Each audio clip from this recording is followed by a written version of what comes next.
Good evening, and welcome to Fathers and Daughters, Three Writers in Conversation, Columbia Psychoanalytic's fifth panel in a public outreach series we call The Therapist Talks. I'm Brenda Berger, your host for this evening. I'm on the faculty of Columbia Psychoanalytic and co-chair there of the Public Outreach Committee with Susan Sheftel. We're very excited this year to celebrate our center's 75th birthday by highlighting conversations between psychoanalysts and the arts. And tonight's special program is the first in a series of such conversations, and we hope it will bring some relief and distraction from some of the painful events in our world right now.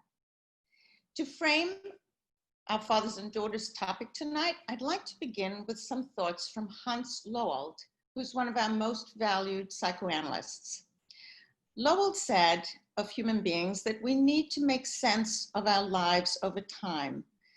He said that our past, our present, and our futures need to be integrated, lest, as he put it, we might feel scattered and in bits. This, of course, is what we as clinicians do every day with our patients. We try to bring the bits of their lives together, usually probing with them into conscious and unconscious experiences, releasing secrets gradually, and hopefully bringing relief by helping make their ghosts into less haunting ancestors. Our three guests tonight have done that in a different but related way, and a very compelling one. They've written memoirs, specifically in search of their very interesting fathers. Two of them are therapists and the daughters of acclaimed writers, Norman Mailer and Bernard Malamud. Susan Mailer is Norman's daughter, and Jana Malamud-Smith is Bernard Malamud's daughter. I'll be saying a little more about all of them and their later. Mary Gordon, our moderator, is herself considered one of the finest novelists in America today. Before introducing Mary, just a few words about structure. First, Mary and I will be talking briefly about her book, The Shadow Man. Then I'll say a bit more about Susan and Jenna and their fathers. And after that, Mary will take over and be in conversation with, the three of them will be in conversation together. Sadly, you out there are muted, so I can't see you, we can't hear you. But we know you're there, and we know you're coming in from all over the world, which is really exciting, from Chile, South Africa, Australia, England, Canada, and many cities all over this country as well. What we will do is ask you to chat with me using your chat function as you listen to our panelists talking, and I will ask them questions in the last half hour of the program tonight. Please keep them as conversational as you possibly can, because that way I'll probably choose them. We're trying to avoid being looking like deer caught in headlights, which Zoom can do to you.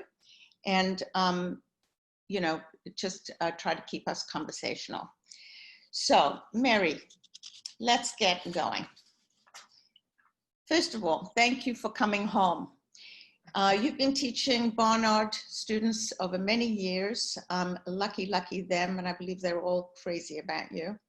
And tonight you honor Columbia and help us by sharing your vast literary audience with us. Thank you so much for your time and being here. Very great pleasure. Great honor to be with these wonderful women. Thank you.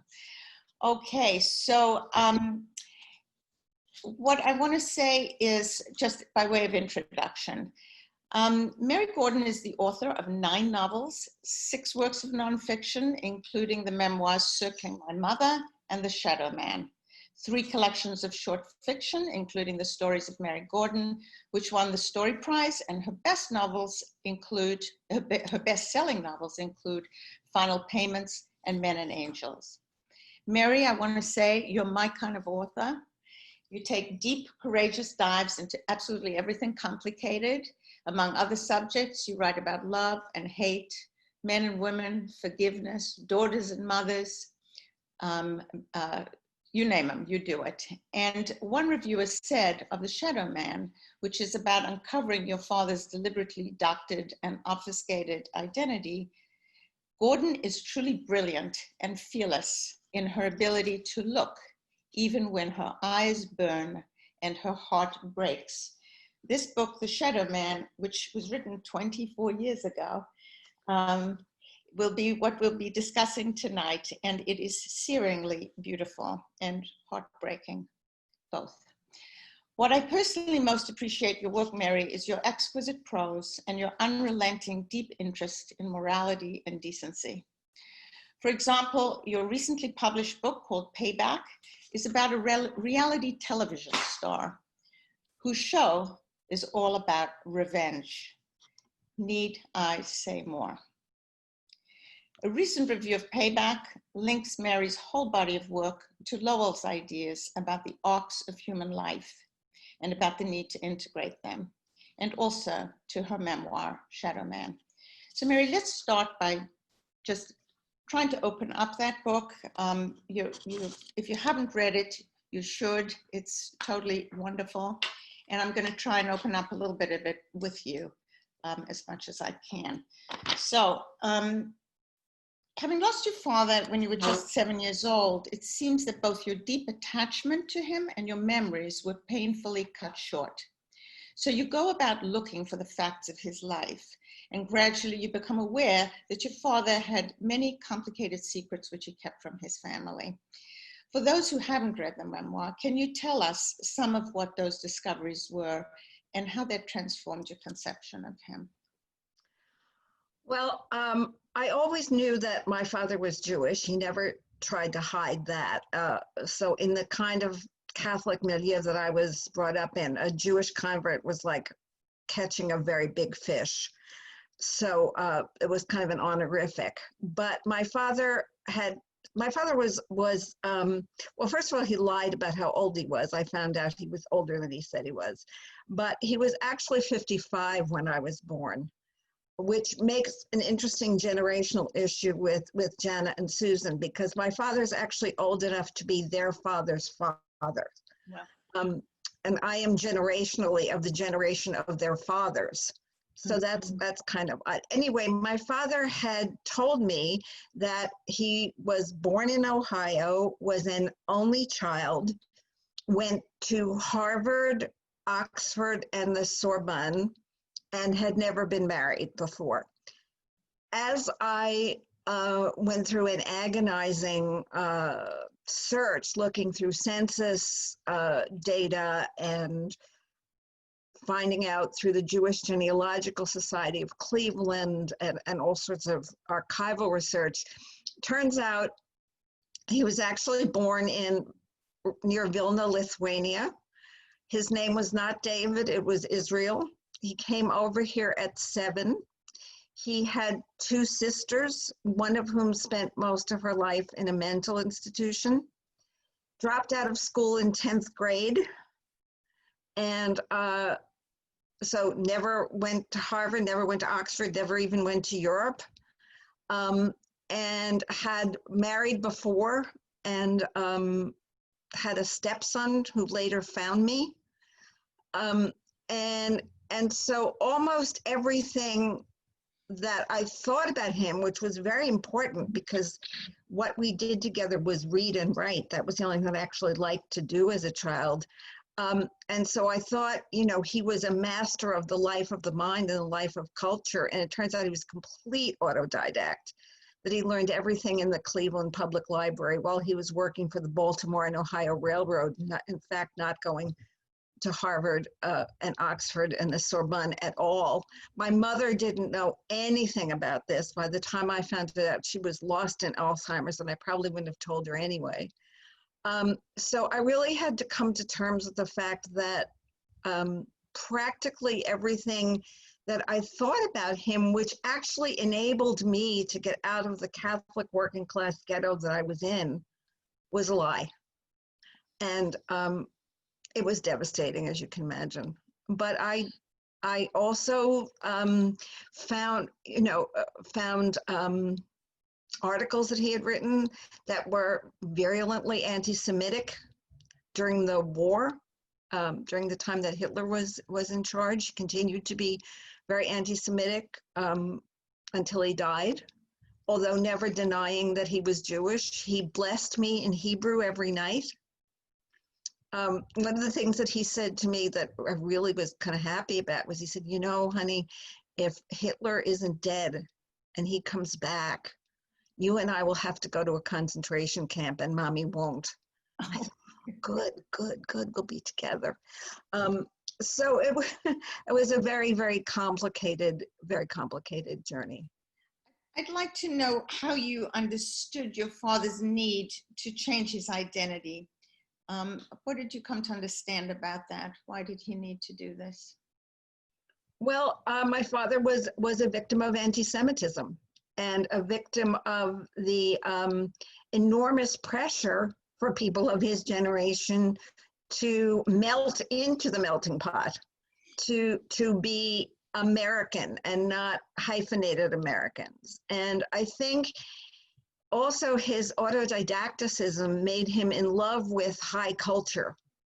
And he felt that the only way he could own high culture was by turning his back on Judaism and adopting Catholicism. And so I think that his desire to be both American, not a despised American, but also a citizen of the great cultural history of Europe, was what motivated his rather particular journey. I mean, my father, I think, was the only Jew in America who was pro-Franco. Oh my goodness. Can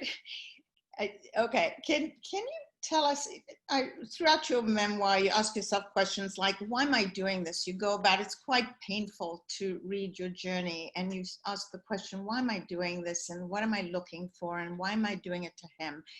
With hindsight, all these years later, do you have answers to those questions, or maybe more questions? What were you doing? I think once I pulled the first string and I found the first lie, I couldn't stop.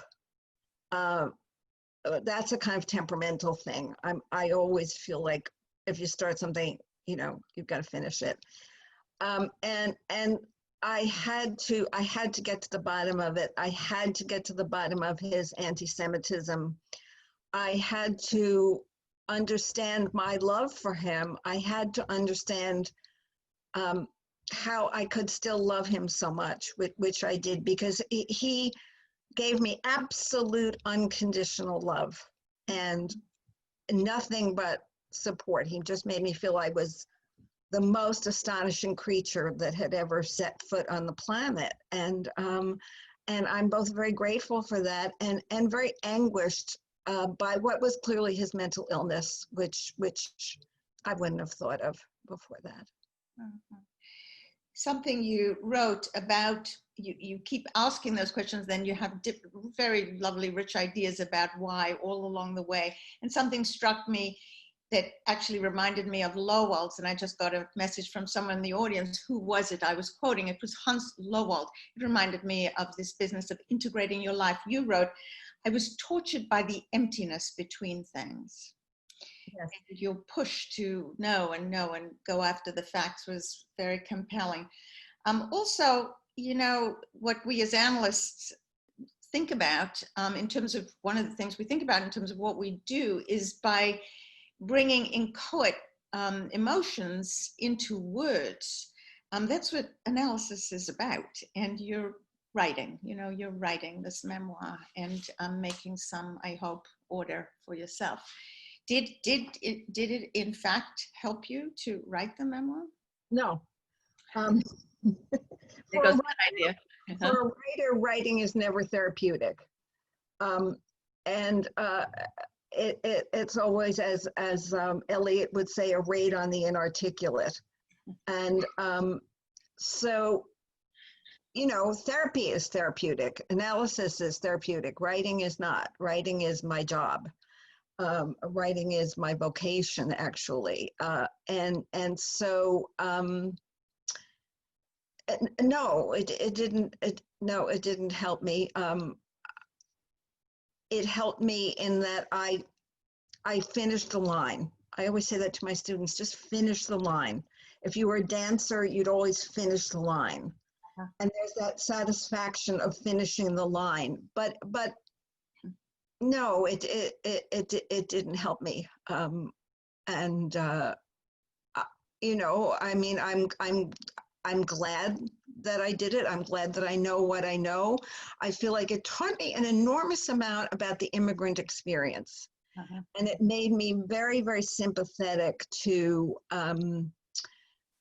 issues of assimilation. And I'm very glad that I was able to understand the tremendous price that assimilation, the assimilated took. And it made me very sympathetic to a desire for immigrants to hold on to an identity and not to hide it. So I think that I learned things from it. And I guess what I really learned is that I still love him. And I was glad to be able to do that. That's something that came through in all of your memoirs beautifully, that you all just loved your fathers. They were all very honest and revealing of underbellies in one way or another, but the passion and the love for your fathers was one of the joys for me of this summer reading. I asked, Meg Wolitzer sent a question. Meg Wolitzer was mentored by Mary, and she was one of our guests on one of our panels on narcissism last year. And she sent a question for the panel. I'm going to ask it to Mary, and hopefully Mary will take it up with Jenna and Susan later. The question goes like this. Do you think that in some way you were another one of your father's fictions? By which I mean, do you think he had ideas or fantasies about what a daughter was supposed to be? And if so, how did your self-identification relate to that? Well, you know, my father wanted me to be a nun. And I wanted to be a nun for a long time. So I think it's very interesting that one of the things that my father gave me was absolute permission not to be a conventional woman, but to be devoted to something larger than myself and not to define myself in domestic terms.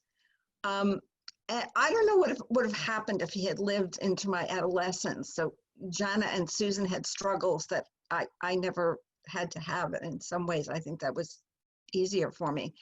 But he had this idea of my being devoted to the invisible, devoted to what was valuable and eternal, and was not necessarily going to be prized by the world, but a kind of idea of pure dedication. That was what he wanted for me. And I think I still want it for myself, although I've become much more conventional woman than I think he had in mind. I mean, I got married and had children and grandchildren. I think he would have liked the grandchildren and the children. He wouldn't probably have liked the marriage so much, but because my father was a genius with children. Every child who ever encountered my father felt that he was just magic. Oh, that's and you know, from his stepson to people, friends of the family. So before he had his own children, he was always adopting other children, taking them to the beach. He just loved being with children. He was a genius with children, just a genius. So I think he would have liked having grandchildren and great-grandchildren, probably not so much having a son-in-law. But I think the answer is that, yes, you did fulfill some aspect, and that you felt his fantasies even as young as 7 years old when you lost him. Well, I think I was lucky because our fantasies kind of coincided. You know, so supposing I'd been dyslexic or something, right, it wouldn't have worked. Or supposing I'd been a cheerleader, that wouldn't have worked either. I was not a cheerleader. I had no other, and still to this day, have no other gifts except for reading and writing and things involving words. But supposing I'd been a great athlete, I mean, wouldn't have worked. Kind of a lucky coincidence for the both of us. But we'll see what the others have to say on this question. I'm very curious to hear. Let me ask you about religion in your life. You said your father blessed you in Hebrew. Your mother was Catholic. What impact did that have on you? My father was a super Catholic. And like many converts, he was more Catholic than many popes, not maybe than all of them, but certainly. So that was the bond that brought my parents together. They had almost nothing else in common except a very complicated and intelligent spirituality. Although my mother was working class and not even self-educated, but our whole life was based on the Catholic Church. I mean, we celebrated feasts. We didn't celebrate holidays. We said prayers together. I dressed up as a nun. And that was what brought the family together. And our only really we had only 2 happy times as a family because my parents fought nonstop. We were happy in church and we were happy in the movies. And I think it's no accident that both places are dark and one has to be silent. So religion was the absolute lodestar of our family life. And did you end up a religious person or not? Yes, I ended up a religious person, although I left the Catholic Church for many, many, many years and then came back to it later. But I couldn't be a sexual person and be a Catholic as a young woman. I just couldn't, and so I chose sex. And then when I calmed down, I was able to come back to the church. That's so funny. Okay, so you take on a very complicated business of memory in your book. Tell us about that. You talk about, later on, you talk about your mother's dementia. Tell us about what you learned about memory and some of your thoughts about memory. Well, one of the things that's so complicated about memory is you don't know whether you're really remembering or whether you're inventing. And because what seems like memory can seem absolutely real and absolutely uncontrovertibly real. And then you can find out later that it isn't. Sometimes the desire to have had an experience makes it feel like a real memory. And memory has these holes in it that I guess analysis can try to patch it up, but it really can't, because we have to forget a great deal in order to survive. So memory is what we have, and without it, we're barely sentient human beings, and yet it is not as reliable as we would hope. And having to deal with that, having to deal with both the crucial nature of memory and the unreliable nature of memory, is one of the things that I was trying to examine in the book. You said something when you were talking about your mom's dementia. There was very interesting, something about that you thought that losing memory kept hope alive. Yes. Can you say more about that? Well, I think that my mother got to forget a lot of the really terrible things that had happened to her. And in a way, it was a blessing. I mean, she didn't have a good end at all. The good thing about, I think the good thing about having a parent that has Alzheimer's dementia is it makes death look like as Stephen Smith would say, it makes death look like something of a dish.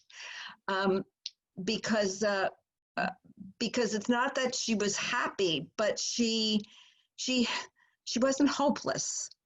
And there wasn't that kind of constant cycle of repetition that she had to undergo. Mm-hmm. I thought that was just such an interesting idea and soothing, not what we think about when we think about dementia, that it maybe sustains some kind of hope. Yeah. Just shifting a little bit, and then pretty soon I'm going to turn it over to you. What role do you think your mother played in your passionate yearning for more of your lost father? Well, it's a very complicated question because I think my father's death was an enormous relief to my mother. They were extremely unhappy. And then my mother got to go back and live with her mother, which is what she really liked. Again, I think my mother got married because she wanted a child.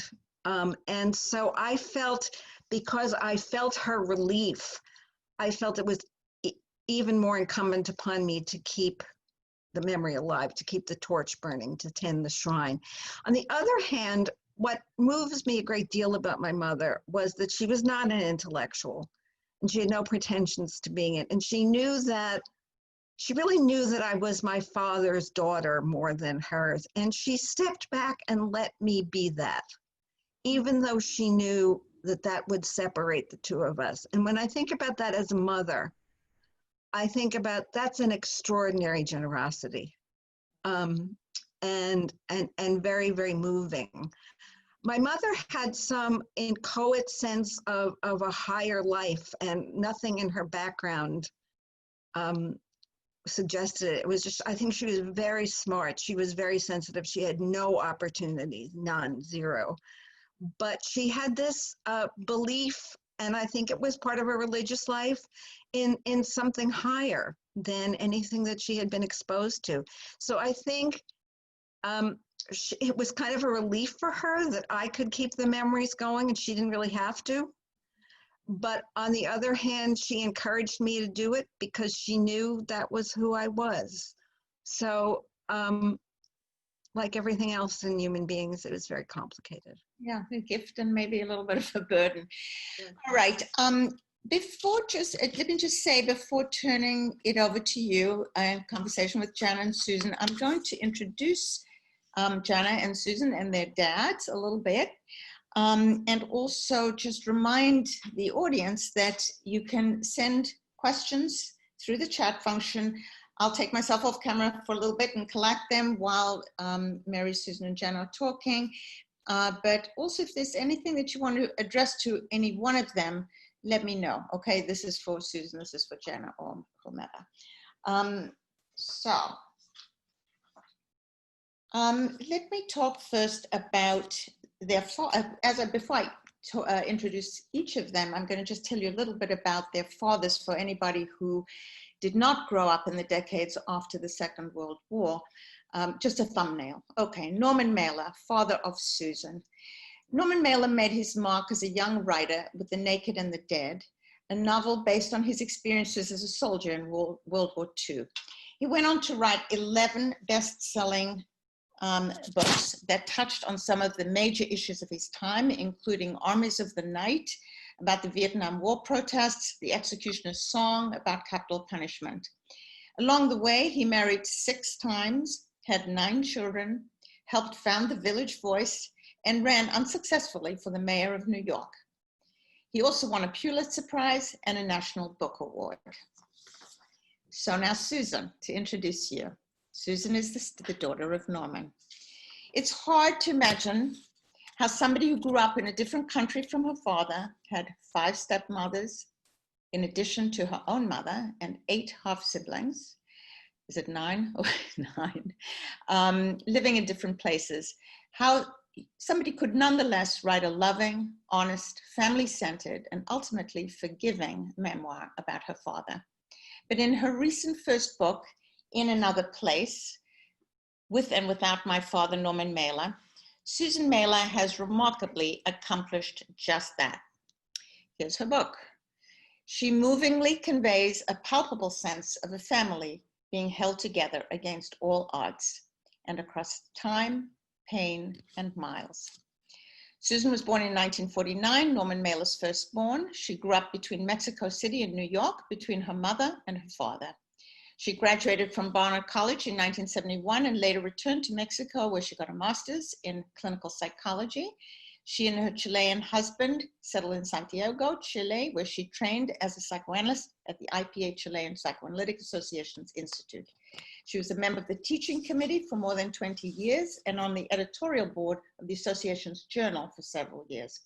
She's written on a variety of topics published in Latin American journals, is the co-founder of the new IPA Psychoanalytic Association of Santiago, where she teaches, supervises, and has a private practice. Susan has 3 grown children and 4 grandchildren. And now Bernard Malamud. Bernard Malamud was a novelist who, along with Saul Bellow and Philip Roth, formed a kind of triumvirate that explored the world of Jews at mid-20th century, squeezing both the pathos and comedy out of their experiences. While working as a professor at Bennington College, he wrote The Natural, The Assistant, Dubin's Lives, The Fixer, and the whimsical short story collection, The Magic Barrel. He too won the Pulitzer Prize and the National Book Award. Jana Malamud Smith, in Jana Malamud Smith's memoir, My Father is a Book. Where is that book? It's here. She tells the reader that her father's book, Dubin's Lives, ends with a list of books that Dubin, the protagonist, has written. The last, co-authored with his daughter, is a biography of Anna Freud. Jana writes, it is hard to think of any female child who did righter by a father than Anna Freud. She goes on to say, I was acutely aware of the part of my father that longed for such a grown daughter, intelligent, cultivated, who would devote herself to tending him and his achievement. Jana, you're not Anna Freud, but in your meticulously researched and beautifully written memoir, you certainly tended to your father's achievement. You taught your readers so much about your father's writing and his life, moving between the detail of each, back and forth, skillfully drawing on your love and respect for him, and your smart analytic mind to uncover the stories of his life as learn more deeply through his work. Your memoir certainly does your father proud, or as one reviewer said, and I quote, Jana penetrates to the soul of a great writer's life and family. Malamud is alive in this memoir and in his daughter's stirring gift. Jana Malamud Smith is a writer, a psychotherapist, and a teacher. She worked for over 35 years in the Cambridge Hospital Department of Psychiatry. She's lectured widely and has published nationally and internationally. She's the author of 4 books. The first two Private Matters and A Potent Spell were chosen as notable books by the New York Times Sunday Book Review. The third, My Father is a Book, which is here, was selected as a Washington Post Best Book of the Year and a New York Times Editor's Choice. Jan is a widely published essayist, and in her most recent book is An Absorbing Errand, How Artists and Craftsmen Make Their Way to Mastery. She's currently finishing a book about fishing and fishermen on an island off the coast of Maine. So Mary, Jana, and Susan, it's all yours. Thank you. Thank you. Great to be with you both. So one question I want to ask is, a lot of people say, why did you do this? And one of the reasons that people are queasy about memoir is they feel that there's something aggressive about it. So my question is, did you feel that you were killing your father to write this memoir, burying him, or raising him from the dead and bringing him back to life, or all of the above, or none of the above?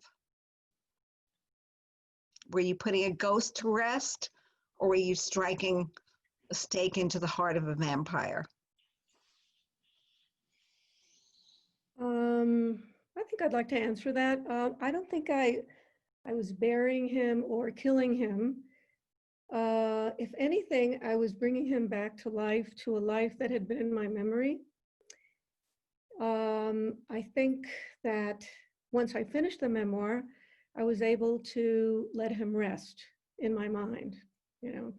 But in no sense was it killing him. As a matter of fact, the idea that I had when I started writing it was to show how someone who was as notorious as my father in terms of being a womanizer and marrying 6 times and having all the kids and doing all the things that he did could be a father at times. and he could be a very loving father at times. And so that I would say that that was one of the main objectives of my memoir. And basically, I think that writing it helped me put the pieces of our life, my father's life, together with my life, put those pieces together in writing the memoir. And so I would say that in that sense, it brought him back to life. It's a complicated thing, you know, memoirs. It's neither one nor the other. Yeah. Jenna? You're making me think about the first time I talked publicly about my father was at a conference somebody had invited me to about Jewish writers.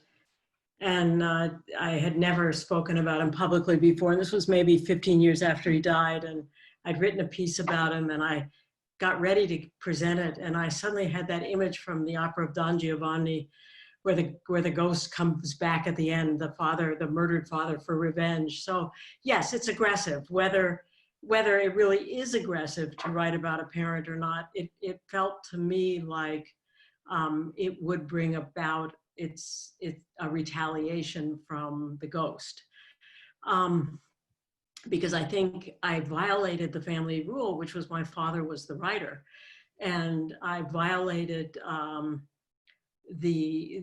I think you're always stealing the Promethean fire from the gods when you try to take a little piece of somebody who's so accomplished and turn it over to some other purpose. So I had all those feelings at different moments. I think I also resonate with what Susan was saying. And I think, Mary, with what I felt with your book too, which is that, one of the ways we think about psychotherapy, I think I appreciate, but I'm curious about your feeling that writing it wasn't therapeutic, it was writing it. I wouldn't say that writing it was therapeutic. It was often quite painful with these surprising moments of sort of finding myself having broken into a grave and seeing things that I really didn't want to see, or feeling things I forgot that I knew about or something. But I think at the end of it, what it became was part of the capacity that we think of as therapy, as a successful therapy too, which is being able to give an account of yourself, being able to have a narrative of your own life. And I think that when I wrote as a daughter, in some ways, the part that was scary was shifting the narrative from my father's narrative to my narrative. And I think that's where the aggression was, and that's where the fear was in certain ways. Yeah, it's interesting because I began as a writer, writing about my father, having written about a lot of other things. Mm-hmm. And my father was a failed writer, and very, very different. What happened to sound? Audio gone. Oh my God. Who did we lose? We lost Mary. We lost Mary. Mary's sound is off. All right. I saw her picture. She's gone. All right. Let me just call and see if we can get her back.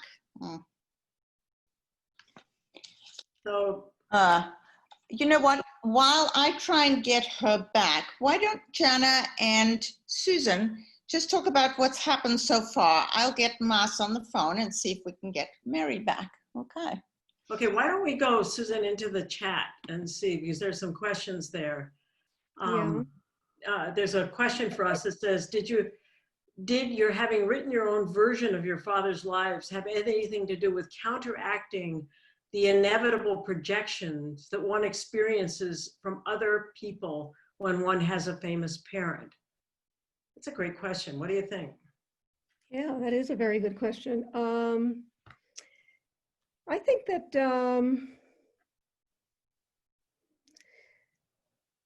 yes, I think that as what I said in the beginning when I was talking to Mary with her question, answering her question, was that I wanted to write my version of my father that was different from the version that other people had of my father, and of his public persona, which was so potent and powerful. So I wanted to show the intimate side. Just lost power. Okay. Yeah. I lost power. Welcome back. Welcome back. We're just working on a question for a minute in your absence from your friend Helen Wilson, in fact, where about whether we were trying to counteract the inevitable projections that one experiences from other people when one has a famous father. And of course, now that I've looked at the fact that it's from Helen Wilson, I wish she were here to answer it too, as Edmund Wilson's daughter. But what Susan was saying was that she did feel she was trying to kind of come and show a private father as opposed to the famous father. Am I saying that right? Yes, you're right. It was the private father, the father that most people didn't know. That was the father that I wanted to show. And at the same time, the famous father kept popping up all the time because he was part of, he was part of the picture. I remember once I asked him, do people, Dad, do people like you or come flock to you because of you, or because you're Norman Mailer? And he looked at me and he said, I am Norman Mailer. So that's what I came across when I was writing the memoir, that he was Norman Mailer and I was his daughter. And that, so therefore all the projections of, are you Norman Mailer's daughter? Is he, I didn't like that novel. Is he the one who ran for mayor, et cetera, all kinds of questions, some of them very uncomfortable. I felt at that time, yeah, okay, as I was writing I keep saying novel, I wonder what kind of projection that is. As I was writing the memoir, I felt more and more that yes, he was famous, but he also was very private, and we had very private moments, but I was also his daughter, and therefore I was subject to a lot of the projections that he had during his life. I would say that I tried most of my life to get away from that. I didn't want to be known as his daughter, but at the same time, it was always a very complicated thing, but at the same time, I wanted everyone to know who my father was. I don't know if you had that experience as well. And growing up in Mexico, where most people didn't know him, it wasn't a problem, it was a non-issue, but at Barnard, it really did become an issue. So in answer to who asked the question? Helen Wilson. So in answer to Helen Wilson, yes, I think I did write the memoir to get a handle on who my father was for me. So a question that I wanted to ask before I lost power is how important to your identity, your self-identification, your sense of who you are is being your father's daughter? And has that changed as you've aged? It's changed, very much so. Janet, you want to answer it first? Yeah, I find it a tough question because I don't know any other way I could have been, in the sense of, I don't know what it would have felt like not to be my father's daughter.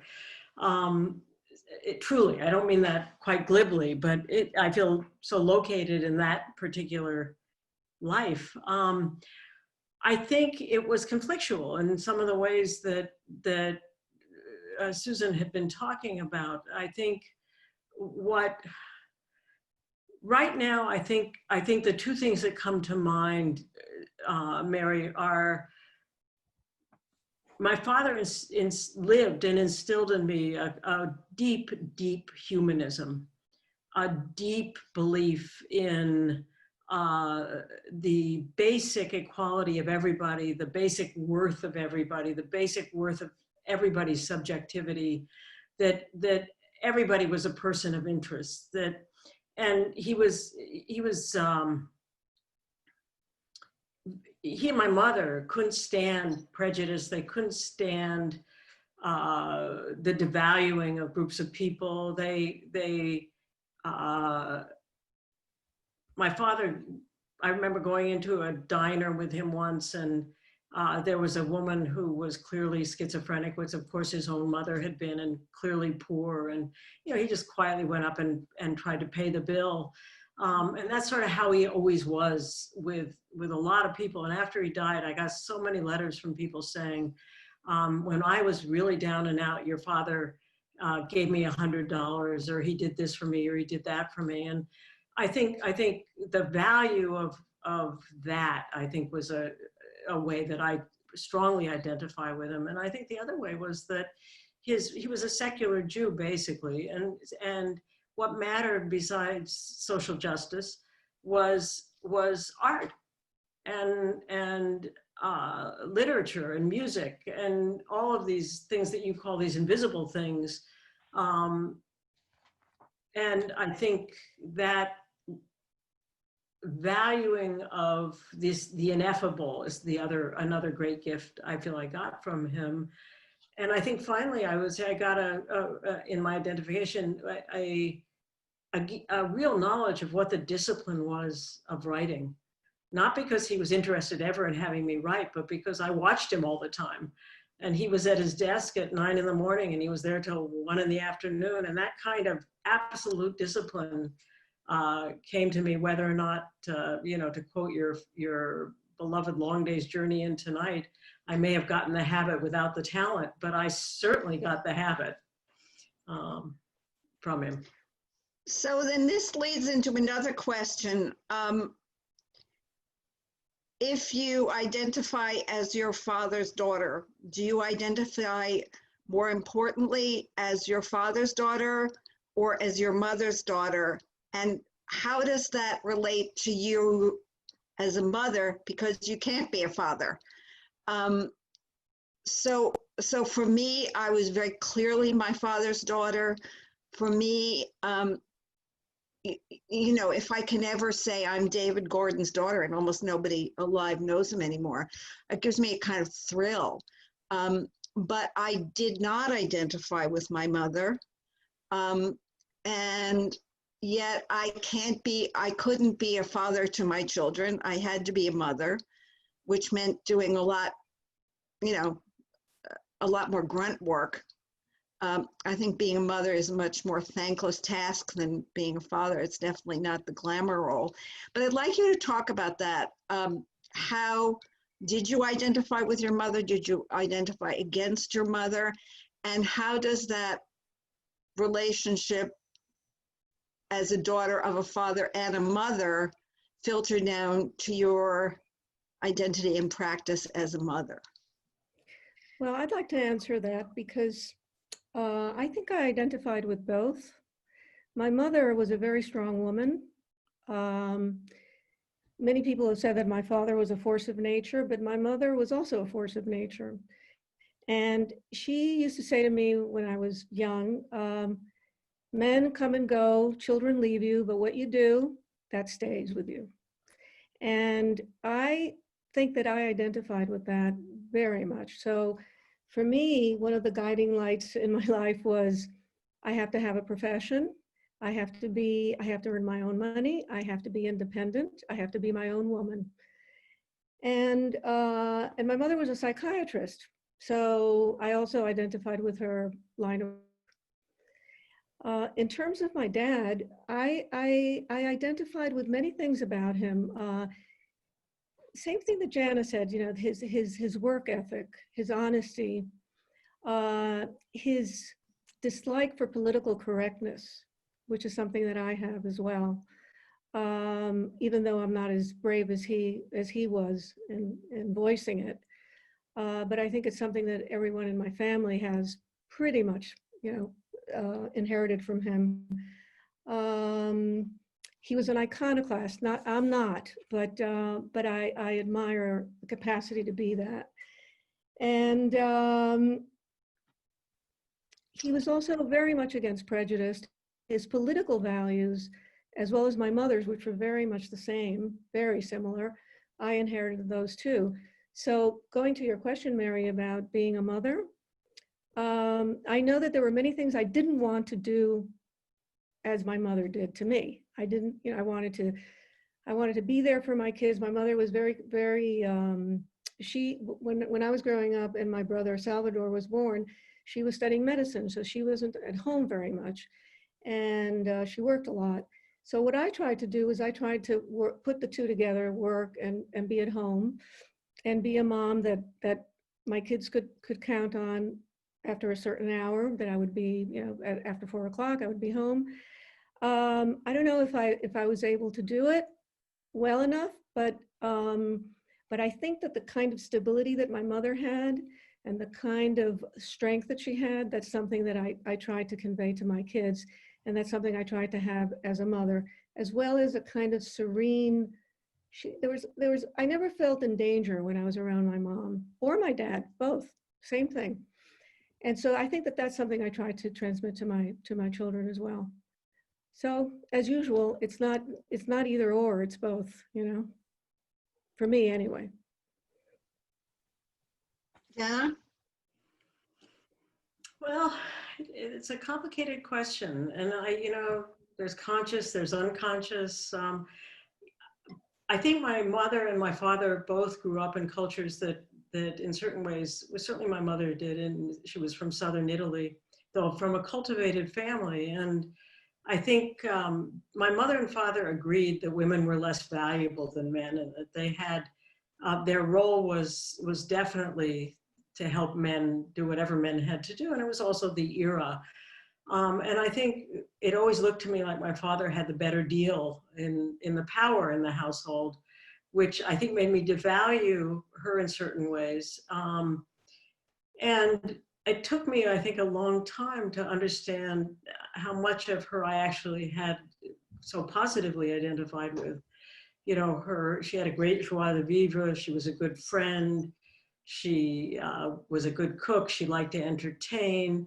She was very well read, but unpretentious in her reading, and unpretentious in the sense of not lecturing other people the way that my father might have. She had a lot of opinions, and she was always so pleased that she had saved Proust until she was 50. And I remember her in her 70s or 80s reading her last Henry James novel. So it was all a big deal to her to love literature, but she wasn't didactic about it. So it turned out, and also she loved opera. Her mother was a lyric soprano at home for dinner events, sort of for the family. And I've taken that up as I've aged, just the love of it. Actually, I've probably had it my whole adulthood. I don't have her ear, but I have the same pleasure, I think, in it. So it turns out that I would not have said I was as identified with my mother, but time has revealed that in fact I am, and it's for the good. One of the things that struck me, Jenna, in your book was how the whole household was geared toward making sure that your father's work time was protected. And I think that Susan, your father in various ways, clearly his work was the important work in the family, and people had to accommodate to it. It's one of my main sources of crabbiness, that I think it's much harder for a professional woman to be given that space, to be given that kind of protection by the world, by however well-meaning a husband or partner is. There's this sense, and I think we do it to ourselves, that we have to be doing both, and it's our responsibility. And I think it's very unusual for a professional woman to be given the kind of protection and obeisance that both your fathers had. I wonder how you feel about that. Well, I think it was one of the reasons that my mom and dad divorced, because when they were married, straight out of college, my father wasn't famous. He was a young wannabe writer, and they both had very high expectations for themselves. And after the war, all of a sudden he was famous and she was Mrs. Mailer. and she couldn't take it. And so what she wanted, my mother wanted, was to be a professional. She wanted to have a room of her own, a life of her own, profession of her own. Thinking and then thinking of all the wives that my father had, I think it was pretty much the same, in the sense that the same thing that Jana describes in her book. The most important thing was my father's writing and what he did, whether it was writing or making a movie. He filmed 3 movies or 4. Whether he was running for mayor of New York or whatever he was doing, that was the center and the pivot of everyone's life. If you were living with him, it was the center of your life, and if you were his wife, more so. So I think that produced a lot of resentment in a few of his wives, except for possibly, well, I don't know. I think that with his last wife, with Norris Mailer, they got along very well because they both liked the same kind of sort of jet set world that my father had gotten into, and I think she liked it too. And they were both creative, and they both had their own lives, and they both wrote books, and so they could pursue their life. But definitely, Mary, I think that it's very hard for a woman nowadays, even, to be a successful anything, writer, professional, any kind of profession, nurse, doctor, whatever, prime minister. It's very, very hard because we're still not used to it. So it's very hard for a man, for example, if a woman is working all the time, for a man to stay home and take care of the kids, etc. So, yeah. So would either of you ever felt that you had the right to ask for that kind of making space consideration that your fathers thought it was their right to ask for? You can ask. But did you feel you had the right to ask, or would you have felt that somehow that would be selfish, that would be depriving the family, and therefore you wouldn't even have felt that you had the right to ask for what your fathers thought was their right? My kids tease me because I have 2 grown children, and they tease me because they have a memory of me with big earplugs on, sometimes during school vacation. And I always thought I was being so great because I was actually not behind a closed door in the study. I was just trying to concentrate and be with them, but it turns out it didn't do a whole lot better. But, I think before I had children, it certainly seemed easier to think about making that kind of space. But I realized that a life without children for me just wasn't a life I wanted to live. And once you have children, you're always in 2 places, it seems to me, at once, no matter what other people offer you. It isn't even about, well, for me, it wasn't about the offer. I mean, because the offer wasn't there. I helped to start a daycare center when my kids were little, and so they had some daycare. But you don't want I didn't want to have somebody else primarily raise them, and certainly I had a really helpful husband. But you still, I certainly constantly felt a pull that would have made the question almost impossible. But your fathers didn't feel that pull? No, they were guys in the 50s, Yeah, they didn't feel that at all. I mean, except I remember my dad at towards the end of his life, he would say that he always felt that he felt pulled and torn because he wanted to be more with us, and he knew he wasn't being the kind of father that we needed, but that his work was so important that it always he always went back to his work, even though he knew that we might need him or that we might want him to be with us more. But definitely, yes, the work was the most important thing. And I think that, as you said, Jana, they were men from the 50s, and there really wasn't a lot of question about it. That was the way it was. Mm-hmm. You know, something you just said made me think about, you know, I'm not sure that my father would have had an intact life in a certain way if he hadn't written. It was such an urgent, profound repair, I think, for him, as well as an urgent ambition, and necessary for so many reasons that, you know, would he have been a more available father without him? I'm not sure that's even a possible psychological equation when I think about it now. You know, you can't rewrite these things because you can't know. I had a friend who had lived through the Warsaw Ghetto, and who had come to America. She had been a communist in Poland, and she had come to America finally because of the second round of anti-Semitism in Poland in the 60s. She had to flee, and she said, if at one point, she said, if one more person asks me what would have happened in Russia if Lenin hadn't died, and you know, we're sort of always asking that question. You know, you can't know this, can we? Well, what's interesting to me, although you're both women with successful and demanding careers, I'm the writer in the way that your fathers were writers. That's right.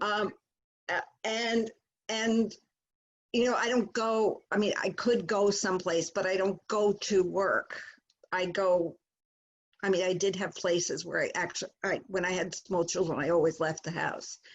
But I would not know, I would have no identity if I didn't write. But I never felt like I could make my children pay for that.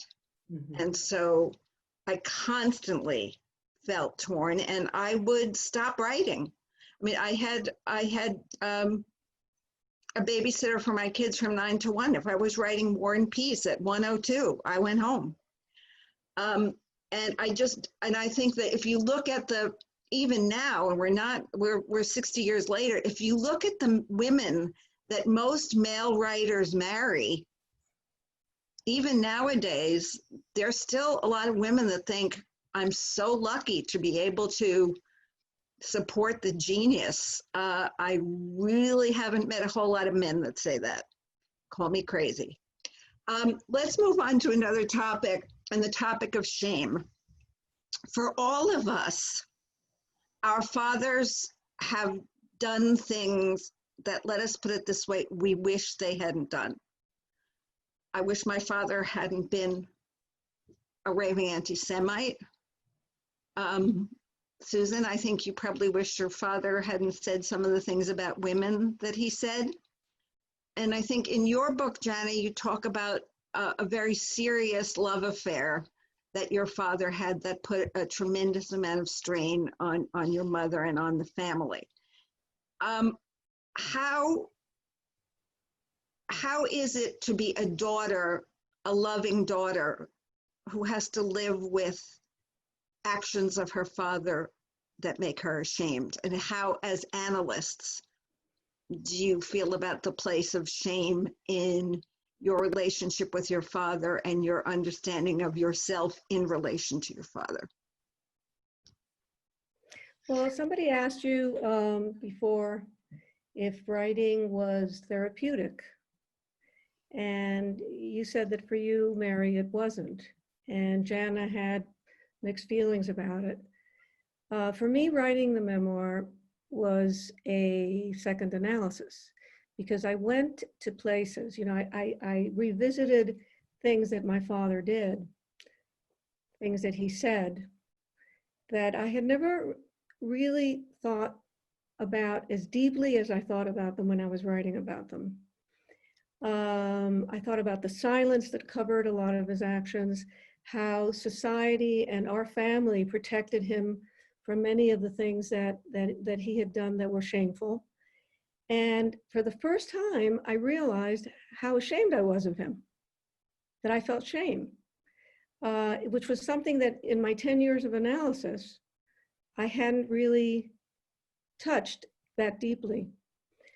So it's not easy, but I would say that after writing this memoir and after touching all those moments of shame that I felt, and how it was something that was carried through my life, through my adolescence, from the time I was around 11 until I was an adult, and how it was something that I always felt around my dad, which was a kind of uncomfortable sensation that I never really knew what it was about.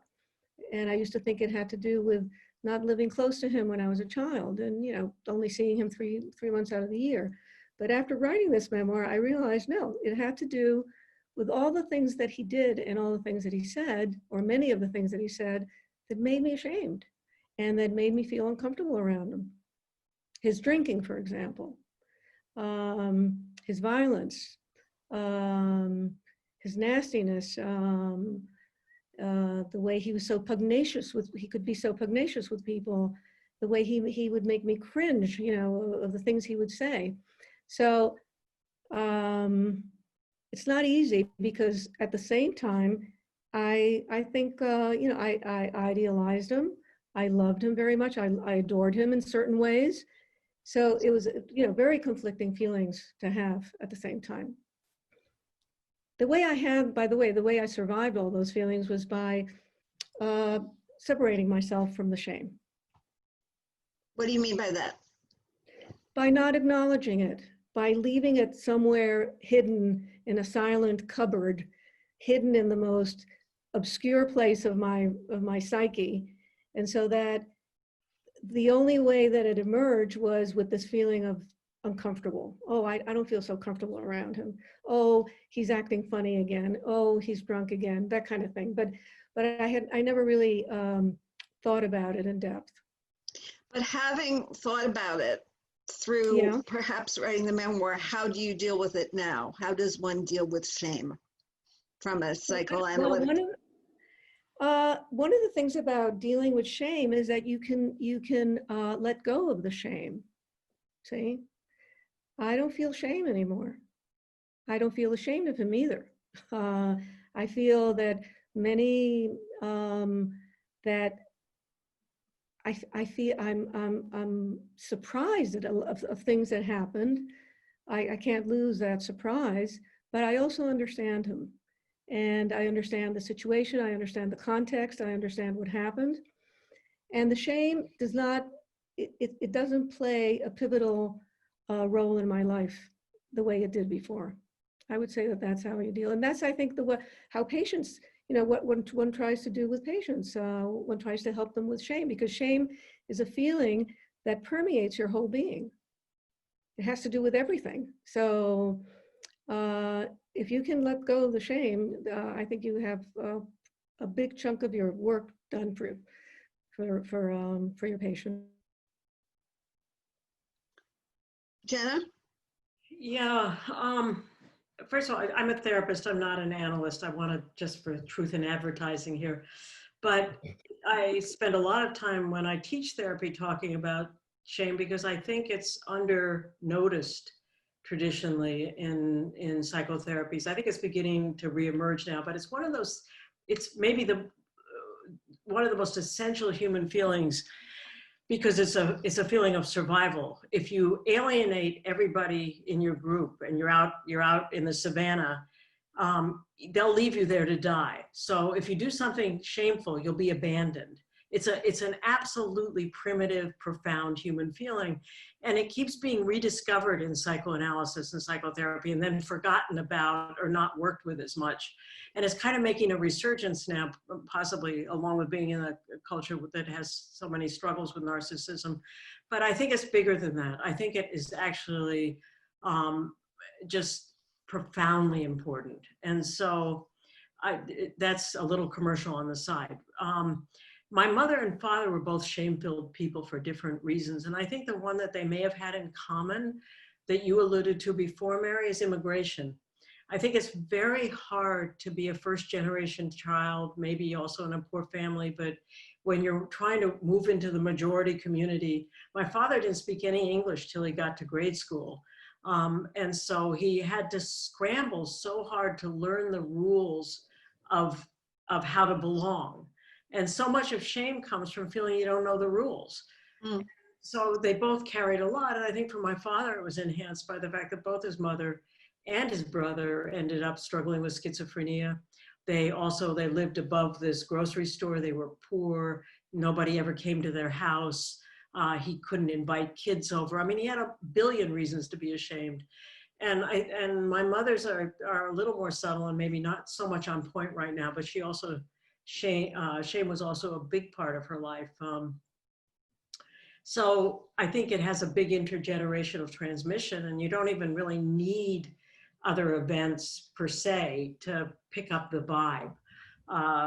But that being said, I mean, there were certainly things, you know, and you said earlier, Mary, that you're not sure what would have happened if your father had stayed alive through your adolescence. And there's nothing like being a teenager to remind you about everything that embarrasses you about a parent or both parents. And it seems like the quintessential experience of teenagerhood, because it's one of the ways that you struggle to separate a little bit. But you know, I think my father's great need to constantly call attention to himself as an accomplished writer used to drive me nuts with embarrassment. I wasn't so embarrassed by his affair when I was 13, because I didn't know to be embarrassed, because I lived on the Bennington College community.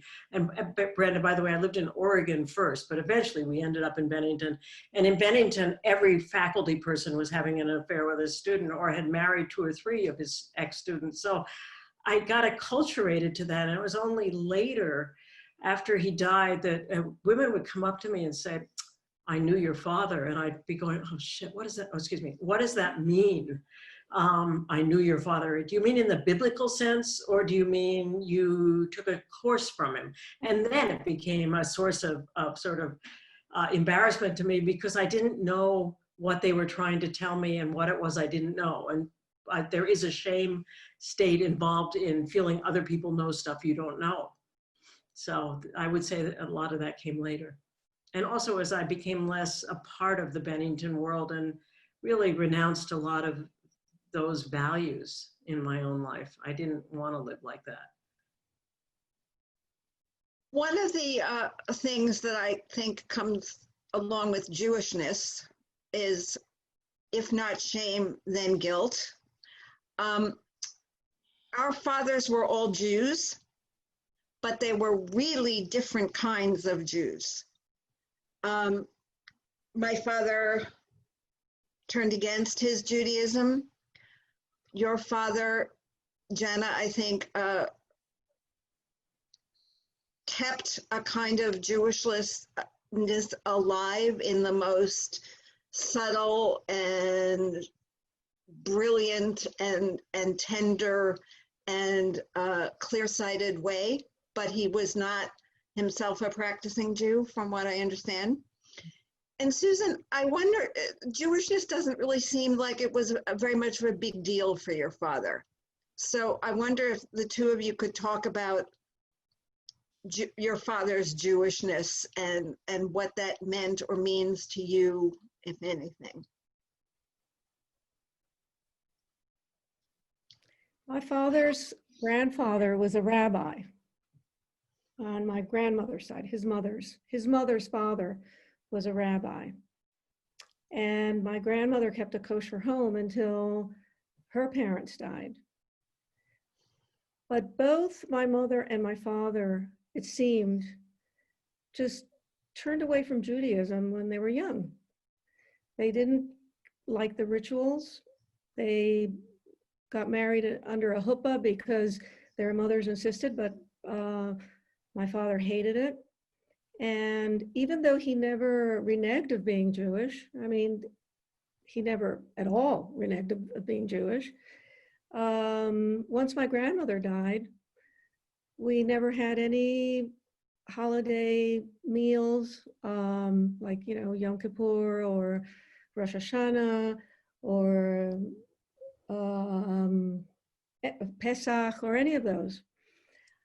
And my mother, when she went to Mexico, she became an atheist. It was like her religion to be an atheist. So she stopped being Jewish. So anyway, going back to my father, I think he was a very different kind of Jew from Jana's dad, from Bernard Malamud. and from Philip Roth, and also from Bellow. It was almost like, I mean, I think he really was the quintessential assimilated Jew, the kind of, you know, like a German Jew, that they were Jewish, they never forgot it, they never denied it, but first and foremost, they were American. And I think that that would pretty much describe my dad, as my dad's Judaism. As he got older, as happens, you know, it happens to a lot of people, he got more and more interested in Judaism, and he also got interested in Hitler. He even wrote a book about him. So do you think that the Holocaust was an important tenet in your father's imagination? Yes, I think it became more and more a tenet in his imagination, but I think for a while he felt that it was sort of, that what had happened during the Holocaust and what had happened with the atomic bomb had created a schism in the psyche of humanity. And, you know, he talked about it in those ways, that those were the two main events of the war that changed the psyche of all of humanity. But he didn't feel particularly vulnerable post-Holocaust. Nope, I don't think he did. Or if he did, you know, this is like conscious or unconscious. If he did feel vulnerable, he expressed it in exactly the opposite way, right? Which is probably the case. You know, it was like, because he was a vulnerable child. He was a very delicate, skinny, intellectual kid with big ears when he was a little kid, and then when he was an adolescent, he went to Harvard when he was 16, and he was again the skinny Jewish boy, really bright, with the big ears that, you know, wasn't, you know, he didn't play football. He tried, but, you know, he wasn't in the football team. And he always, I think he felt ashamed of that. And I think he felt ashamed of being Jewish in that way, because Jews at Harvard, even though they were very smart, they were put in a different category. They weren't patrician. They weren't the sons and daughters of the people who gave money to Harvard and who were from the American aristocracy. So I'm sure that he did feel some kind of shame from being Jewish and skinny and not an athlete and not, you know, a big hunk. But then he turned all that around later in his life into the opposite. Jenna, how do you think your father dealt with the fact that it seems to me his great subject is Jewishness, but it wasn't so much a part of his lived life? Didn't marry a Jew. Right. I almost think it was intentional that way, in the sense that I remember years ago, Malcolm Cowley wrote a book, I think, called The Exile's Return, about how he talks in it about how Hemingway had to go to Paris before he could write about Michigan and the woods of Michigan. He had to be far away. And my father, I think, marrying a Gentile, moving to Oregon which he had to do to get work, in some ways gave him exactly the distance he needed to start writing really as a Jew about the world that had been around him growing up, of mostly immigrant Jews. And I think that contradiction really worked for him. I think he needed some distance from the pain in his family life. And I don't think, I think getting out was so important. And then eventually, I think as he aged also, I mean, I think aging is such a important part of what we're all describing in terms of maybe a turning, just as you mentioned, Mary, it's kind of a turning back towards one's earlier religion. And he wasn't raised with a lot of religion, because my grandmother was just not functional. She was very depressed, and she then had a schizophrenic break. And by the time he was 14, she was in an asylum. And by the time he was 15, she was dead. So there weren't female relatives at hand to do these rituals, and they couldn't close the store anyway. So, he had gotten some knowledge from his friends in school. He would go to their houses. He sometimes went to their synagogues occasionally.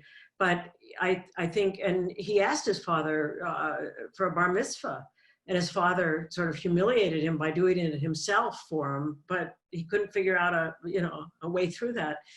And I think having one foot in each world was really creatively generative for him and creatively freeing. I think he and my mother sort of made a truce around the fact that she had been raised as a Catholic, though she was lapsed, and he had been raised, or was certainly Jewish. Because when I was growing up in Oregon, they sent my brother and me off to Unitarian Sunday school for about 6 weeks with some neighbors of theirs. They never got near it themselves, but they sort of made this full court press to find a compromise, but it was short-lived. What age were each of you when you wrote the memoirs of your fathers, and how do you think your time of life influenced both your decision to write about your fathers and how you wrote about your fathers? Could you have done it younger? Jana, would you write it differently now? How do you think where the writing of the book occurred in your life was important to the way that the book got written and how you decide to write it? Well, I don't think I could have written the book. I'm sorry, Jan. No, please go ahead. No, I was just, I've been asked this question before, and my answer is always pretty much the same, is that I couldn't have written this memoir before. I never had a desire to write or to be a writer, literary nonfiction writer or literary writer or fiction writer. It was something, as a matter of fact, that I shied away from. And so his death freed me to think about writing. And then the Norman Mailer Society invited me to give the keynote speech. And I had to write something about my father that I thought would be interesting to the people of the society. So I wrote about when he used to take me to the bullfight when I was 5 years old. And that got me into writing. That's how I started writing the memoir. At that point, I was 64. He had been dead for 6 years, and I wrote that piece for the Norman Mailer Society. And I thought, I like this. I like writing about him. I enjoy writing something that's not psychoanalytic, that I don't have to go and research, that I don't have to quote people. I can just write from my memory, from what I remember. And it was such a joyful experience. Little did I know it was not going to be such a joyful experience to write the book. But anyway, so that's how I started writing the book. And it was in a perfect time of my life. I think the only time I could have written it, and it couldn't have been before. It could be now, but it was then. It was before I turned 70. It was when I was 63, 64. And it took me many years to finish it because I wasn't a writer. And so I needed to learn how to write a book. I really didn't know how to do that. I wrote articles. So all the chapters were like little vignettes they were like articles, okay? So the person who was helping me, who was mentoring me, kept telling me that I had to have connectives and I had to, put that one chapter had to blend into the next chapter, and that my chapters were sort of very separated and didn't have very much to do with each other. And I realized something then, that I was writing the same way I had lived, is that during all my childhood, I had been for a chunk of time in Mexico and for a chunk of time in the United States with my dad. And so that's the way the book was structured in the beginning. And I tried to keep it that way. So I guess that answers your question. I mean, I think I wrote it at exactly the time. Would I write a different book now? Yeah, I've thought of a lot of things that I would write differently, but it's written and I don't want to go back to it.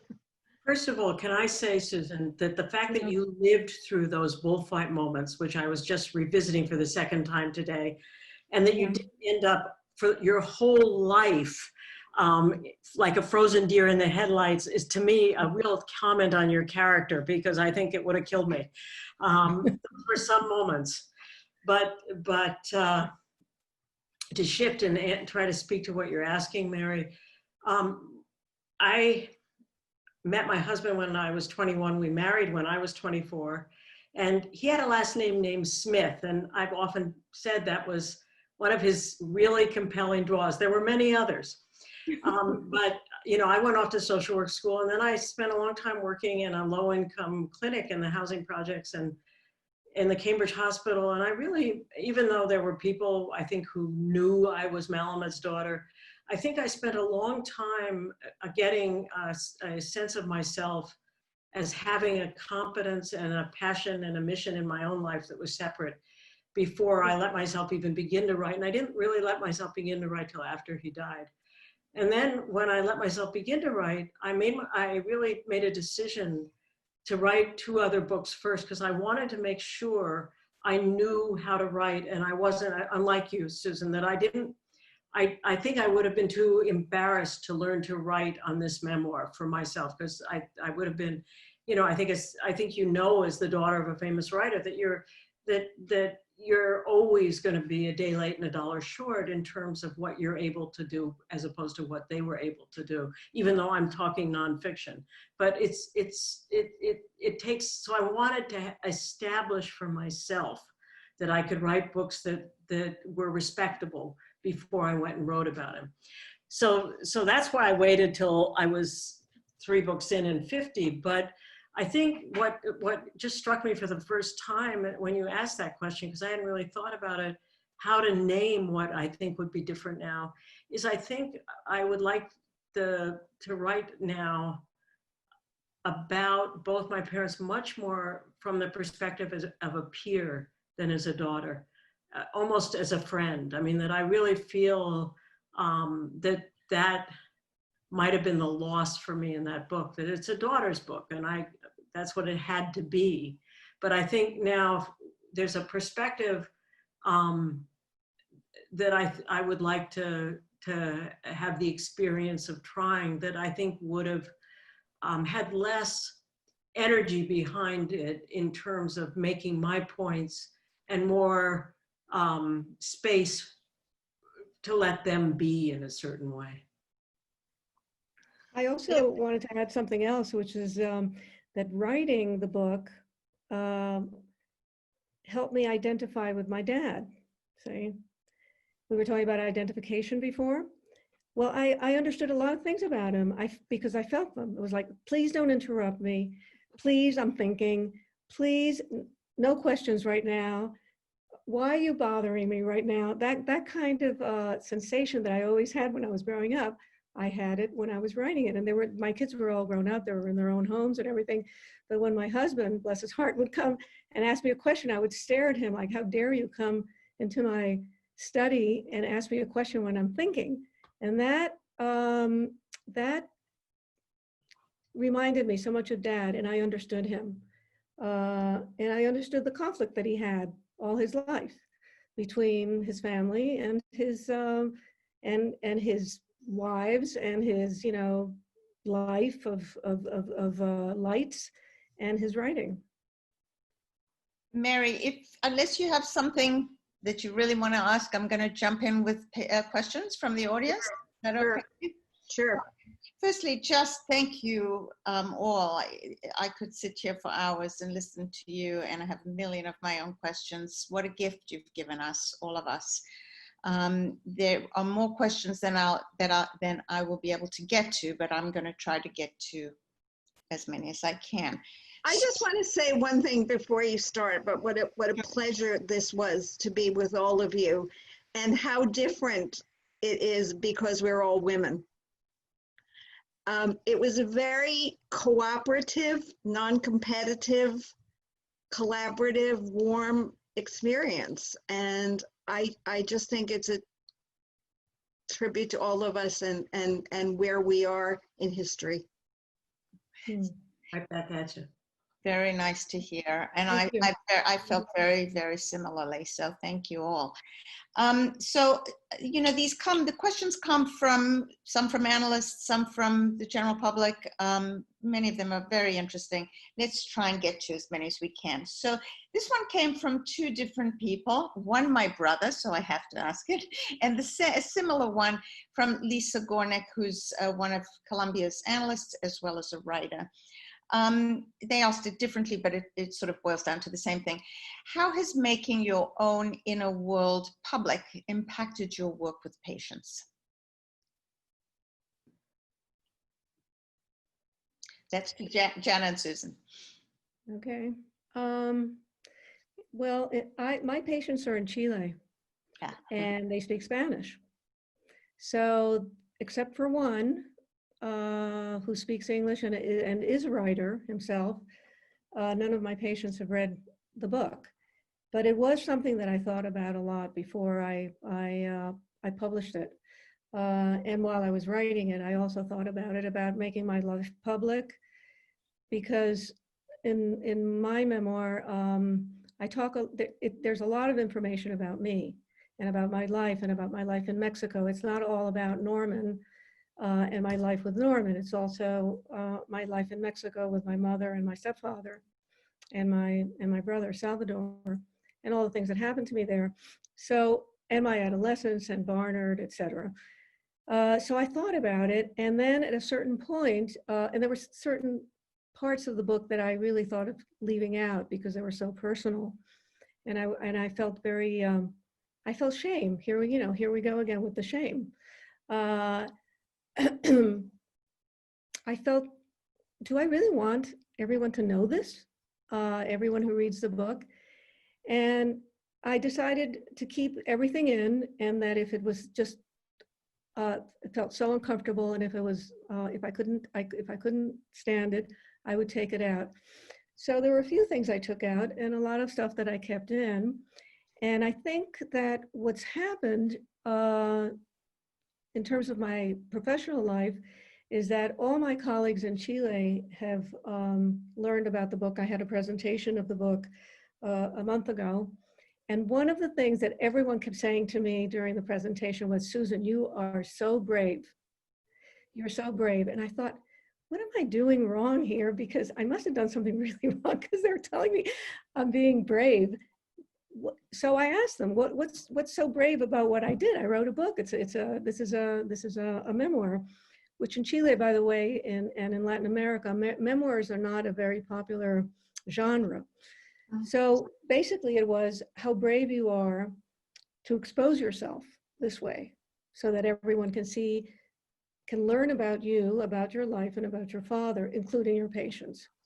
But my patients, no, I really have no, up to now, except for this one patient who's not my patient anymore. He had already left, and he wrote me a note and said he had read the book and he would like to talk to me about it. So we had a session. He came to see me and we talked of the book, and I asked him, was there anything in the book that upset you? And he said, the only thing that upset me was that there's a part of the book where I have an intellectual discussion with my dad, in which he just clobbers me completely, and I feel like an idiot. And so he said that to him was the most upsetting scene, or the only upsetting scene in the book, because he had always seen me as an oak tree, very stable and strong. And here I was being like this willow in the wind, and it was very hard for him to take. And then another patient whom I hadn't seen in about 10 years and who lives in the States now, she wrote to me and said she had enjoyed the book so much, and she's full of praises and stuff. But that's the experience I've had. In terms of thinking about it, I thought about it a lot. I thought about it during the whole time I was writing the book. Yeah. Janet, you want to take that one? Yeah. I think about it a lot all the time still because I write opinion pieces on a local NPR radio station blog website. And so I've, as well as books. And I think there are things I haven't written because there are moments when I just want to protect my patients a little bit from having to maybe know more than they want to. But, you know, most patients don't want to read what you've written, fortunately, even the ones who are readers. And they'll come into therapy early on and say, you know, I know you're right. I'm not going to read your stuff. I don't want to. I want, you know. But occasionally there are patients who go and read everything and then say, oh, by the way, I read everything. And it's a fait accompli. It isn't open to anticipation and discussion until after the fact. But, you know, let's go back in time a little bit. First of all, let's go back to Bennington when my mother and everybody else in town all went to the one analyst in town who they knew everything about. It was a tiny town and everybody had him to dinner all the time. So, you know, because there was a social life. So he came to everybody's house for dinner and then he did everybody's analysis. And that's how it was. And I have a feeling that Freud's Vienna was closer to that than to the kind of level of anonymity that we have said is a good idea in the United States, particularly for therapists. Now, I say that because I couldn't have lived any other way than to do both things. And so I have to find a reason to believe that that has not been terribly harmful to the people I've worked with, though I do think about it a lot. If it's too much information, if it's my own narcissism getting in the way of the treatment too much, if I become too important to myself in a public way. And, you know, really in the world of therapy, you're not supposed to have a public persona at all in its most rigorous realms. You're supposed to really be not known. But fortunately, I grew up in the Cambridge Hospital tradition that was filled with people like Erickson, like Lifton, like George Valiant, all of like John Mack, like Margaret Brenman Gibson, who was big in the anti-nuclear movement and also wrote a biography of Clifford Odets. So I saw around me this whole tradition of people who for better and worse were bridging these worlds, and that was very helpful to me because it was what I knew I had to do. But still, you have to think a lot about these things and talk to your colleagues and try to keep a track of your own worst impulses. There's so much else in therapy, but do I succeed? Probably not much of the time. Okay. To Jenna and Susan, this is a question from Yolanda. Did your father's public persona and power affect your ability to form mutually satisfying and sustainable bonds with them? The impact of their power and their fame, really? No, I don't think so. It was a dimension that was hard, but there were, and also at moments, a dimension that was very gratifying. I mean, that if you were happy to be a narcissistic extension, to get back to the Anna Freud reference, you know, you could feel like Athena coming full blown out of the head of Zeus for a few minutes every now and again, but it had some downsides as well. And, you know, I think all relationships with all fathers have all these dimensions. And I'm not sure this was any more dimensional. It just were somewhat different dimensional.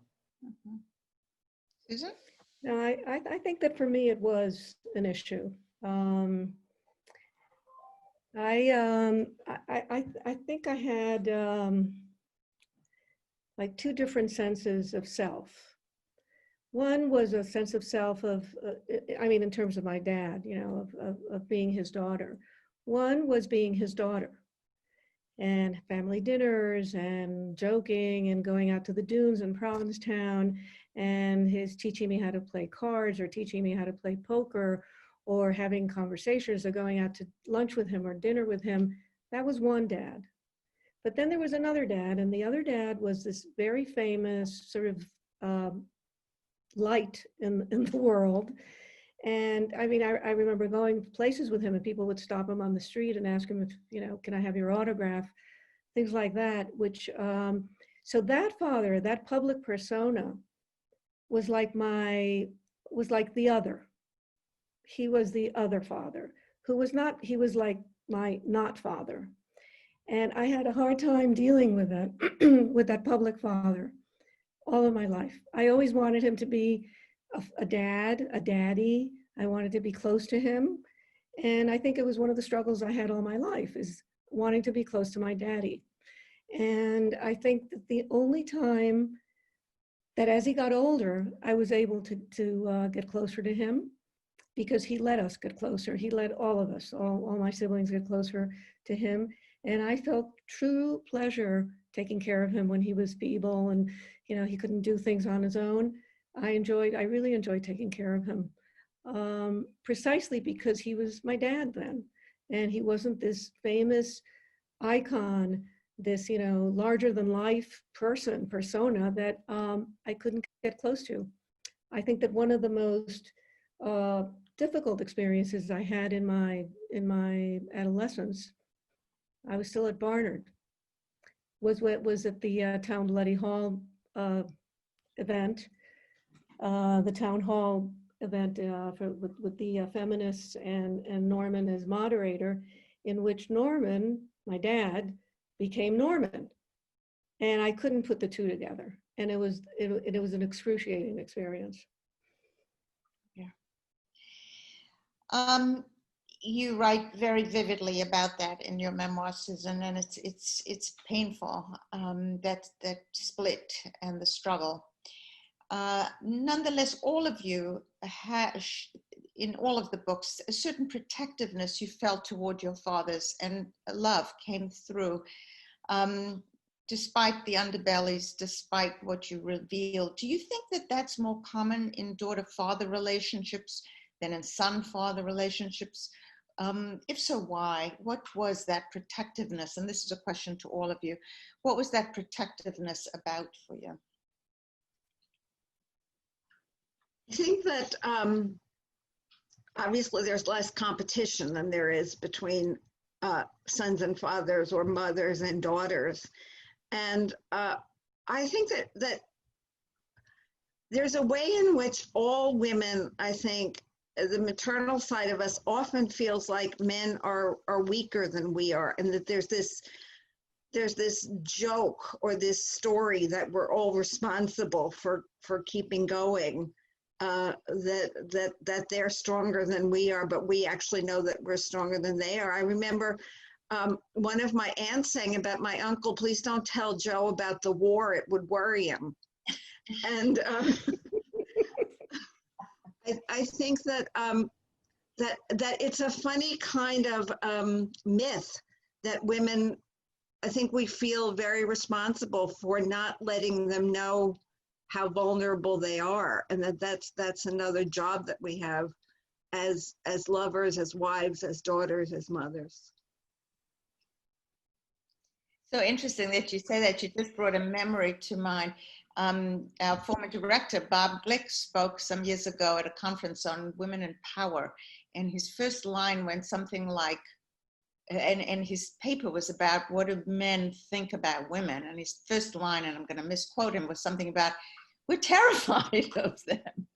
And I was blown away, because I was a young woman, fairly recently out of a very male-dominant South African culture. They're terrified of us. So yes, I think there are myths that go on. But what do the others think about that question? I felt protective of Dad because everybody was always attacking him all the time. I mean, he was attacked in the news, he was attacked by the press, he was attacked on TV.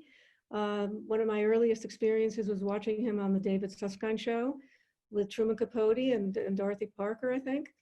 And of course, Dad was drunk. He walked on stage, the TV set, and he had something to drink. I could tell even when I was 9 or 10 that he was acting funny.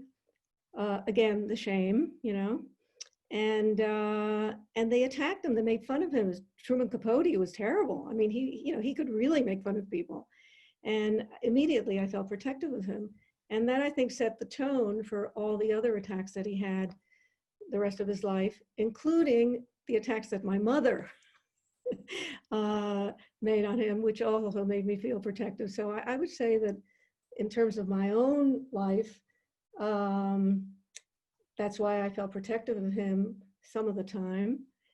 And in terms of daughters and sons, I think daughters and fathers, I think there's generally a feeling that that daughters are closer to dads, but I'm not so sure about that. Seeing in my family and in other families in my my work with my patients, I think it's mixed. It's a mixed bag, and many times there's a lot of competitiveness with women, you know, daughters and mothers, but that changes once you have children, and something happens that brings you together with your mother, and you can reunite again. So I think it's a pretty complicated situation, you know, not one or the other. Jenna, you want to say something about that? One of the stories that my father used to tell about himself was he had done something to make his father really angry when he was a little boy. And he ran and hid under the bed, and he had cut his finger right before then. And he held the bandaged finger out from under the bed saying, you know, don't hurt me, I'm hurt. And I think that was his life stance towards everybody. And I think I certainly picked up on that. Life has hurt me, don't hurt me. And he wanted to be protected. And I don't think that was simply my projective stuff. I think it really was there. And I think I got in most trouble with him at those times I stopped protecting him, and he would get very angry. So, you know, it was partly my own best interest to protect him, because then we could keep our unity. Mm-hmm. One of the reasons I had to protect my father was from my mother's family's anti-Semitism. And I was very aware that he was the Jew, and that they looked down on him for that. Also, he couldn't keep a job, and they looked down on him for that. But I had this funny double feeling that's followed me through my life, the knowledge that my father was superior to all of them, and they didn't get it, but I did. So I think similar to what you said, Jana, I knew, and also what you said, that he was being attacked in some way, that either the world or the people around him, because he was unsuccessful. And but I knew he was superior to all the people who were considered successful. It made my protectiveness very, very complicated. Because it also, in order to feel protective of him, I had to feel contempt for the people who were saying that he was inferior. So it was, I learned lessons in protection and contempt that have stood me in really good stead. This feels like a question that probably relates to what you're saying, Mary. It comes from Alon. It goes like this: given the larger than life personality of your fathers, they're creatively, linguistically, verbally, and otherwise, coupled with perhaps minds engaged with things other than a child, might all of that have set in motion in you defensive processes of idealization and identification with your fathers? And if so, with what consequences to your relationships with your mothers?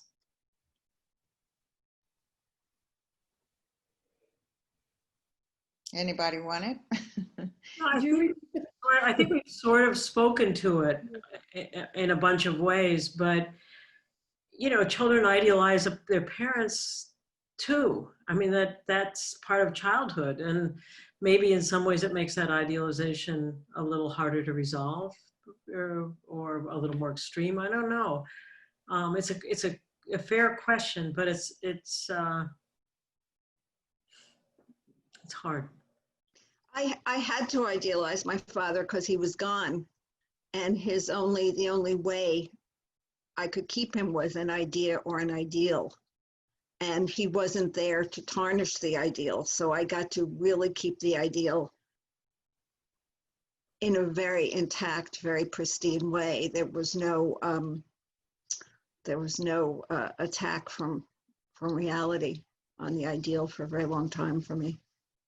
Yeah, let me just go back because you've inspired me a bit. That my father wanted to be idealized, and I mean that's part of the same motive that made him want to be a great writer. He knew when he was 15 and his mother died, he said, "I'm going to be a great writer," and it was this way of compensating for so much that had been lost.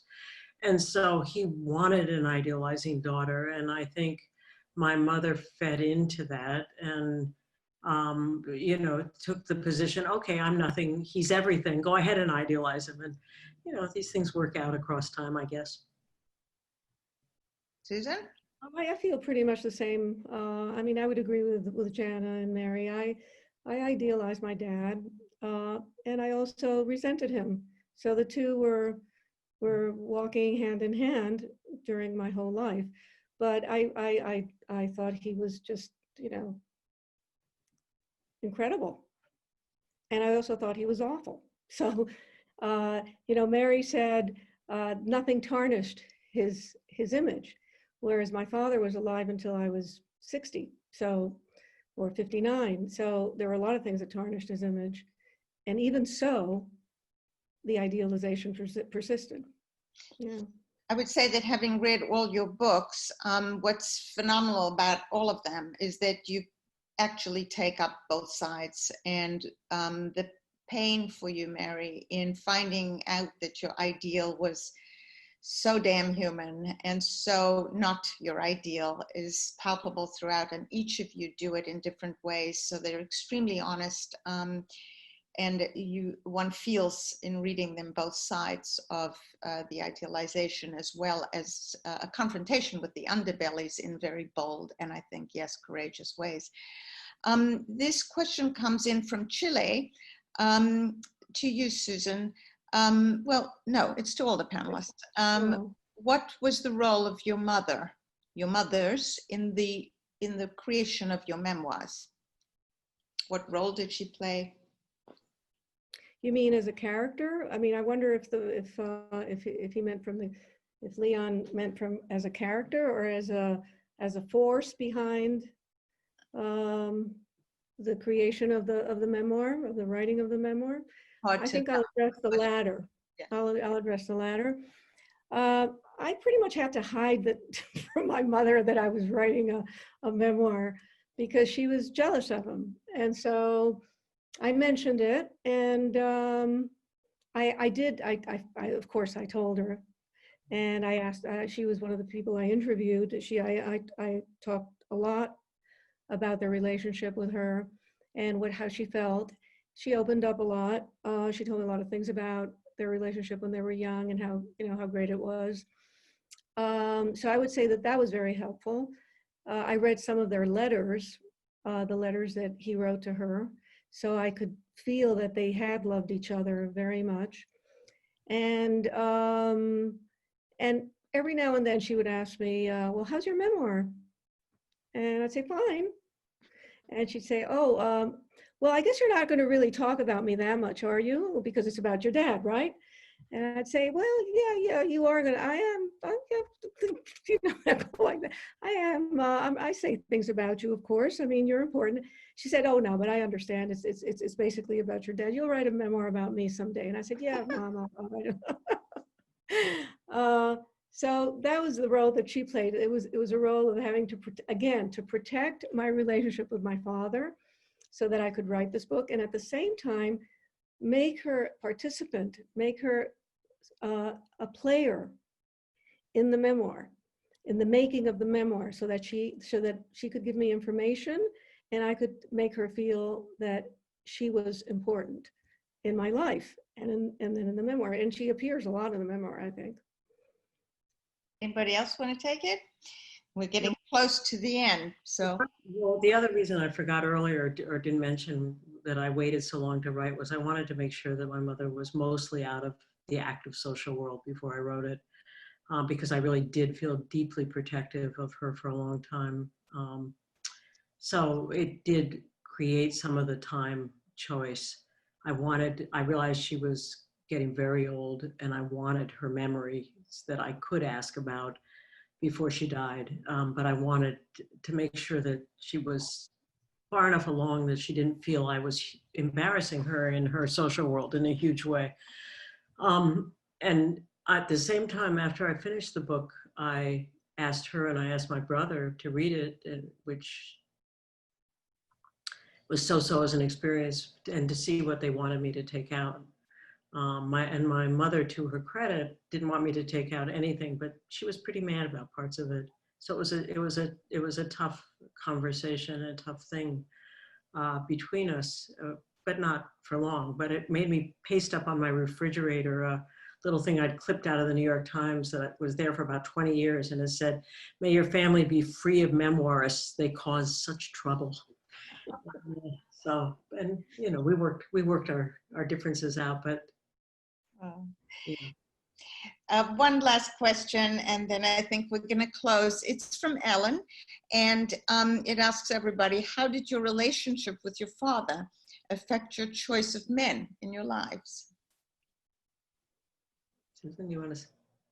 Okay,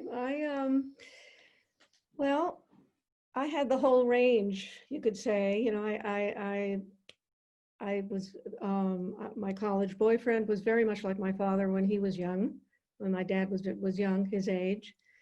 And we had a kind of a similar relationship to the kind of relationship that my mother and father had. As a matter of fact, my dad told me that we reminded him of my mother and him when they were the same age.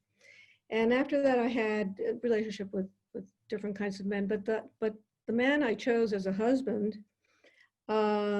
many people told me that he looked like my father because he has white hair, but he's a tall guy. He's 6 feet tall and very loving, very protective, not competitive, supportive. I mean, the opposite, really. And also I knew that I wanted to, and very smart, my husband, very, very smart, and also has had his claim to fame in Chile. I mean, he's someone who's very well known here in Chile. So I went from being Norman Mailer's daughter to Marco Calodro's wife. And but I think in general, I tried to not marry someone like my father. Anybody else? Yeah. I think that what my father and my husband have in common, and I wouldn't have been able to name this till now, is they both have been devoted in their lives to their craft. For my father, it was the craft of writing first and the craft of teaching second. For my husband, who was an English teacher in secondary schools for 50 years before he retired, it was the craft of teaching. And this is something I have loved so much in both of them, is that devotion to doing something really well. And the difference, I think, is that my husband would never make himself call attention to himself.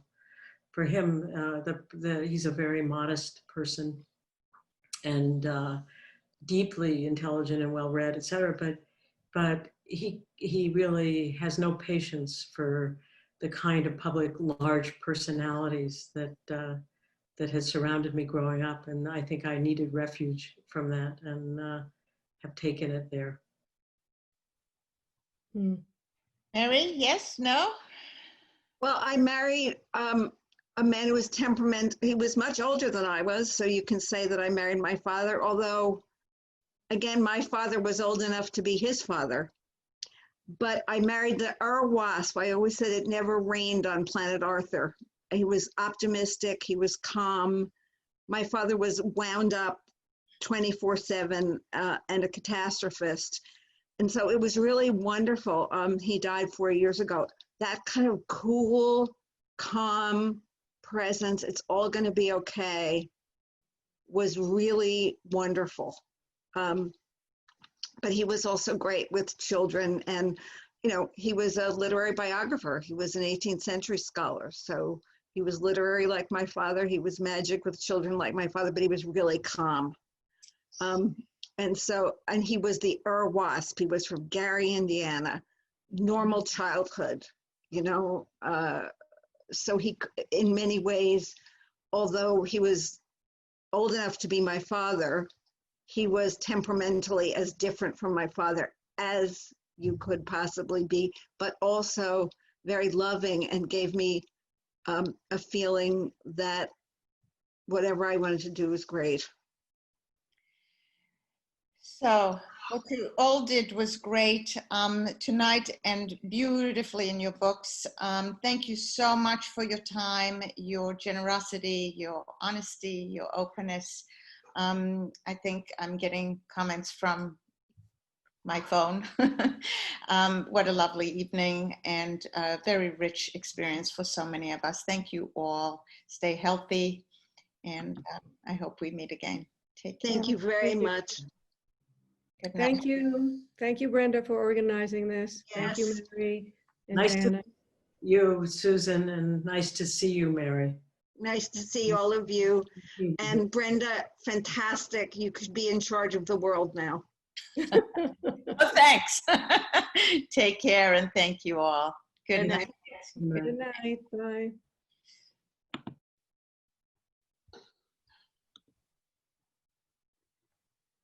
Bye, everybody. I just wanted to say goodbye, you know, to you and to Jana, who turned, I don't know, I think she turned it off. But anyway, it was a pleasure. Yeah, it was really great. It was great. Really good. Really Yeah. great. Thank you so much. Take care, everybody. Bye. Bye-bye. Bye.